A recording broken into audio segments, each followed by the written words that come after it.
Well, as you can see by the title, we're going to go over the four different teams that got eliminated in the play-in tournament. So we're going to go over the Heat, we're going to go over the Warriors, we're going to go over the Hornets, and the Clippers. Where do you guys want to start with? Any team that comes to mind in specific? You know what? Let's go ahead and talk about the team that I said was probably not going to make the playoffs, but you said was going to make the playoffs. Owen said was going to make the playoffs, and y'all made me believe we're going to make the playoffs. So then I changed my mind and then got disappointed when they got their asses whooped by. I'm sorry, I was trying to be hopeful for you. I didn't realize you were like a poverty franchise like that, like Minnesota teams. If you cannot. When Owen said that I can't talk about. As a Hornets fan, he said that I can't talk about poverty because he's a Timberwolves fan. That was just a horrible take by him. It was a horrible take by him. What the fuck? Our biggest flex in the last 2 years was beating the Heatles once in one game. I thought you guys got swept. Oh no, I'm thinking we about got the one Cavs. game. You guys went up against LeBron and the Cavs back in like 2010, I think. And you got swept. Hold on. Are you talking about 2016 against the Heat? Yeah, they got that one game against the Heat in 2016. Purple shirt dude. Where are they going to go now? Like where are they going to go now? Like what is the offseason going to look like? What should we expect? So we got 2 lottery picks. So yeah, we move with that. We go with that, and then the biggest thing that I think, and I saw this. I'm active on the Hornets subreddit. This was the first year of like promise. Obviously, Brandon Miller was healthy in the second half of the season. LaMelo Ball was healthy for the first time in 4 years. Khan started off like extremely hot. You know, he slowed down near the end of the year. A lot of Hornets fans are blaming that on a back injury that was announced, I want to say like 2 to 3 weeks ago, and we haven't heard about since. So I don't want to hear it. It was brought up before Kings game in like late March that his back was hurting, and now we're saying it's a problem. I think this is a year where we overachieved. So we work in the draft, we try to bring back Kobe White, and then we go from there. We run this team one more year. Realistically, if they can keep the energy they had December and forward, or like January and forward, instead of coming out and going 4-14, they run it, and if they fail again, whether it's, in my opinion, they should at least be in the top half of the play-in, so they should be a 7 or 8, or maybe even 6. Like they should be somewhere in between the 6 to 8 range next year, based off of just. I know progression isn't linear, but realistically, they should go around 6 or 7, 6 to 8. If they miss it outside of there, that's when you got to look at going and upgrading Moose or going and upgrading Miles Bridges, and then kind of gauge the LaMelo Ball, Khan, and Brandon Miller trio. And that's where you go from there. I think you ride it out next season, see how people progress, and maybe hit somewhere big in the draft. I know a lot of Hornets fans are looking at they really want Yaxel, but it depends on where we fall and where he falls. Well, it looks like Yaxel was taken at 7 in this mock. Not saying they would replace them, but you have 2 picks here. Do you want to Would you want to double up on the big men? Maybe do like Sanak and Cole Pete here, because Cole Pete is available for us right now. See, the question is that what though is if you go and double up on the bigs, then you're running into it. One of them, 2 of them probably won't play. I don't know exactly who would play. You'd be coming into the next season because I'm assuming. This is just based off of assumptions. TJ is still under contract. Grant Williams will probably be brought back because he's a locker room guy there. They're not losing Miles Bridges unless they end up trading him. Then you have Kalkbrenner and Moose. So, like, you've got 5 guys playing, the 4 and 5 there. Sure. I mean, you got that on the other side, too, don't you? What do you mean? I mean, you'd be drafting a 3rd-string center or potentially 2nd or 3rd-string power forward if you trade Miles Bridges. I think, dude, but to take a lottery pick and to draft a 3rd string is... What else would you do? I mean, over here you have Brandon Miller runs or maybe a back. I mean, how much do you believe in Liam McNeely? I mean, he didn't really get much burn this season. Liam McNeely is, he did really well in the G League. But it all, again, it depends first where we fall and who has fallen to us. I think we can't go in and say we want to take. We kind of have to get what we can get. Well, this is what we have right here. This I got the lottery. Okay, all well this then done. yeah, if we're doing that, you know. Yeah, I mean, just hypothetically, like, I know you like Kristanak. Ade Mara, I think, has been growing in a lot of people's mock drafts, but that's kind of redundant when you have Kalkbrenner. Yeah, Unless you like Mara more. I don't want Mara. Nah. Even though his stock went up, I don't. 14. Well, they have 2 picks here, so they could get him later. What too. picks do they have? They have, I think they have. So they have 14, and I think they have like around 17-ish. Okay. I did a mock 16 draft maybe. yesterday, and this guy got taken already here. But if somehow he ends up not being taken, a guy I do like for Charlotte is Hannes Steinbach. I like him a lot for Charlotte. I know you guys talked about like it's too much. The front court depth is probably too much right now, but just the way he plays as a pick and roller, I think he could fit in very nicely with LaMelo Ball, just as a lob threat, as a pick and roller. He's somebody if you guys don't keep Miles Turner, I think he could play that role kind of similarly. Not with the shooting. I think he still has ways to go, but he does attempt threes. I think that's going to take a little while. Or if you do decide to keep Miles Bridges, Steinbach, when he comes in off the bench, you're still getting that Miles Bridges play style to a lesser degree, but you still get to play that style of play, fast, up tempo, and you don't really have to like take away from other guys.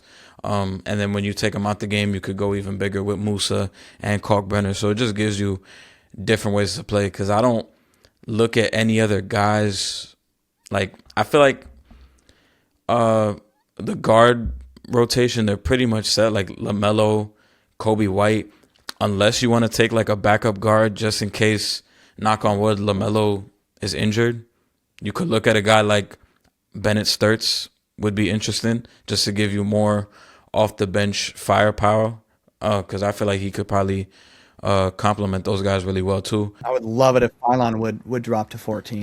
Even Phylon too. Yeah, I mean in this mock he goes 13, so just one prior. That would be beautiful. Just that defensive minded guy. Maybe he runs with LaMelo, because I could see LaMelo playing the 2 a lot. So you could run Phylon at the 1, LaMelo at the 2. And then have like Brandon Miller or Konkanipple at the 3. Just a random lineup that you'd maybe play for 10 minutes a game. Yeah, I like that. I like that defense next to him. yeah. Because do you think Kalkbrenner and Sanak would be like too redundant or not? I like Kristanak. I'm a big Kristanak guy, but what this team needs is a defender. Yeah. So like I like a Jaden. Like Jaden at this point with his, he's 6'9", with like a 7'5" wingspan. So like so the injuries don't concern you at all? He's good, but he's injury prone as fuck. I know. That's why I don't want to take him. That's why I would love to have him in theory, but Hey JV, you can talk about your guy. You could try to sway him on that. On Steinbach? No. Number 26 here. Oh, Patrick Gungwa. you gotta sway me. I don't gotta yeah, sway him. I forget that you guys are both do. Yeah, I don't gotta sway him. I mean, Well, what do you think about that Gungwa pick? would be nice. Not gonna lie. I don't want to take him at 14. Yeah, I would. personally. I think he'd be a lot better at like. What's the other pick they have? You said 17. Like 17-ish. Yep, 17. Yep. You had him go 14 on a mock draft though. I did, but in reality, I don't think he's gonna go 14. I think he'll probably go like in the mid-20s, probably early mid-20s. Thomas. Yeah, I think if we can trade down to get him, then I would love it because I love him. Yeah, because What about I Koa think Pete? he'll be there at 21. Koa Pete, I'm not that crazy about the fit there because I feel like if you're keeping Miles Bridges, it's going to be hard to find minutes for Koa Pete and for him to develop at the same time. If Miles Bridges wasn't there, I could talk myself into it, but I think they need like a backup small forward then, like Thomas Hawk. or Lopez. Oh, actually, Thomas Houck is going back to school. Oh, he is? Yeah. Damn, okay. Take him out. And also, was it Mullins that's going back too? Yeah, Braylon Mullins is going back to school as well. Yeah, that's a tough spot to be. This is actually, you got kind of fucked right here. Yeah. like this is kind of the worst. Like, 'cause this is like the worst case scenario. with the thing we need, it's going to be tough to get at this point. Now, obviously, you know, Miles Bridges showed a lot of defensive prowess, specifically against the Heat. And if he can play with that next year, because that's the biggest question here is like LaMelo is just not a defender. You know, he's got the size for it. He can try. He just doesn't have the IQ for it. Con is fine. There's nothing to write home about. He's solid. He's good enough. Brandon is the one that makes me so angry because he has the potential to be the best defender on this team, but like all defensive caliber, maybe. And he just puts too much effort on offense. This team is so redundant offensively sometimes that it makes me mad. Because it's obviously everybody just wants to chuck threes.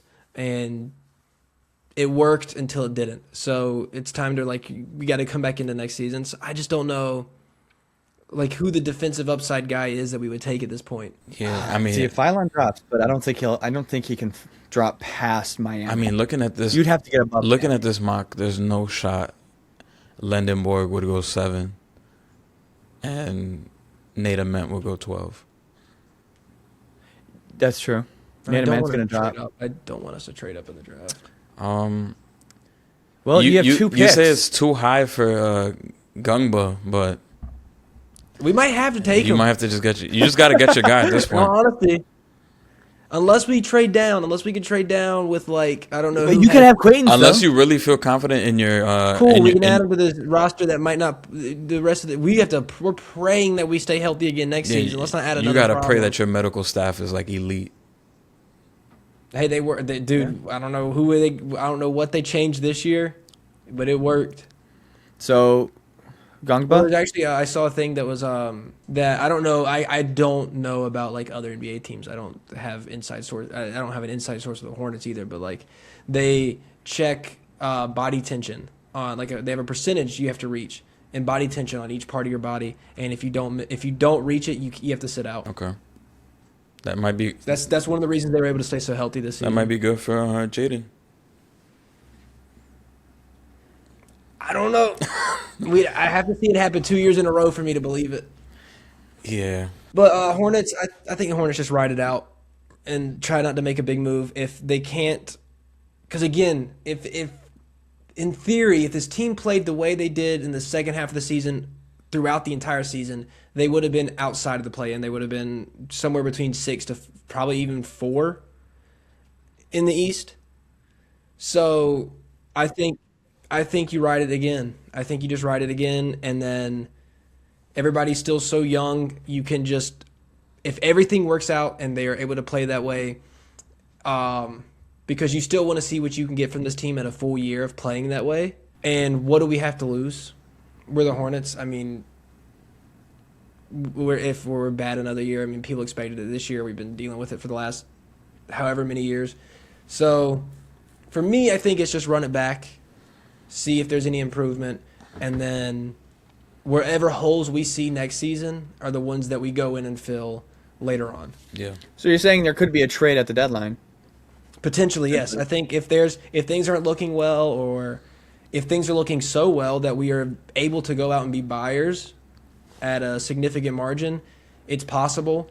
I think the main goal this offseason should be bringing back, like, Kobe White and drafting well again.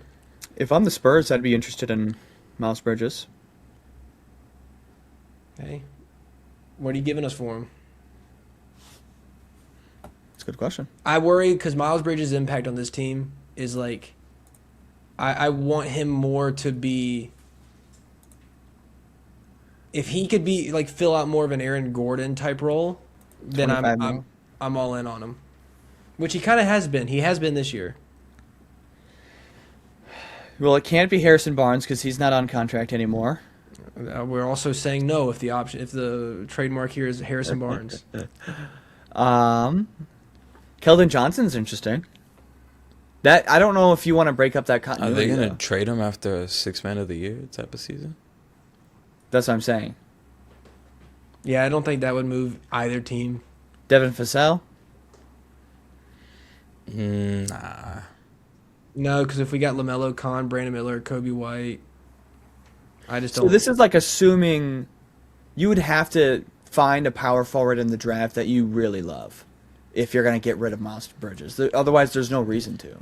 Or the only thing is, I could say, because Miles Bridges' contract is expiring next year. Yep, I'm he's not going to be on mistaken. expiring. Yep. You'd have to find a team that's willing to sell that has a contract that they want to get off of. And, like, I don't know, like, what the contracts look Team like. that makes me think is this. Steinbach would be perfect for Charlotte. I want him. I'm all for I him. think that's So if you get Steinbach at, let's say, 14, that'll be the perfect spot I'll for take him. him. do you trade Miles Bridges then?